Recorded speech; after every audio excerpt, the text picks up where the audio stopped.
Bonjour, c'est WeFund. Alors, les accélérateurs de start-up sont des structures dont le but est de faire que le développement des startups soit plus rapide. Et donc l'idée, c'est qu'avec une structure idoine, donc, qui est représentée par l'accélérateur en question, tu puisses mettre à disposition de la startup des ressources qui peuvent être de différents ordres, techniques, financiers ou expertise, pour que le développement de la startup soit plus rapide et meilleur. L'accélérateur rentre au capital de la start-up.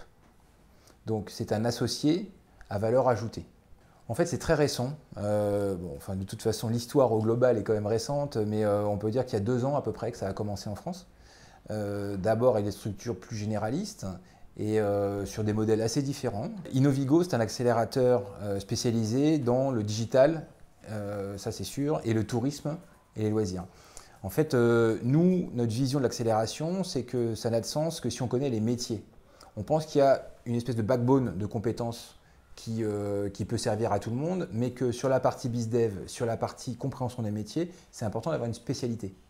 On a un bon réseau, donc on peut faire du BizDev pour nos startups, les emmener voir des gens qui n'auraient pas pu voir si on n'était pas là, et on les aide aussi régulièrement, pas au quotidien, mais régulièrement, parce qu'on passe du temps aussi avec les entrepreneurs, pour les aider à structurer et les aider à se projeter, à bien définir tous les éléments qui vont faire que l'accélération va être possible. D'accord ? Donc il y a beaucoup de préparation et puis il y a du suivi d'exécution et de l'aide à l'exécution. On rentre au capital. Alors nous, on rentre avec de l'equity, mais pas énormément, puisque ce qu'on apporte, c'est aussi et surtout des compétences de différents ordres. Donc des compétences de structuration, des compétences de bizdev et des compétences d'aide éventuellement à la levée de fonds pour le step d'après. Donc pour un entrepreneur, le choix de son accélérateur, il doit, à mon avis, porter sur 2 items principaux qui sont les services qu'il attend et évidemment les personnalités et le background des gens qui sont censés porter l'accélération. D'autres facteurs qui peuvent venir compléter ce choix, qui sont la sexiness que l'accélérateur peut apporter à la boîte. L'accélérateur doit travailler avec vous au quotidien et être un partenaire associé qui vous permet d'avancer, que vous avez envie de voir et que vous avez envie de garder dans la durée.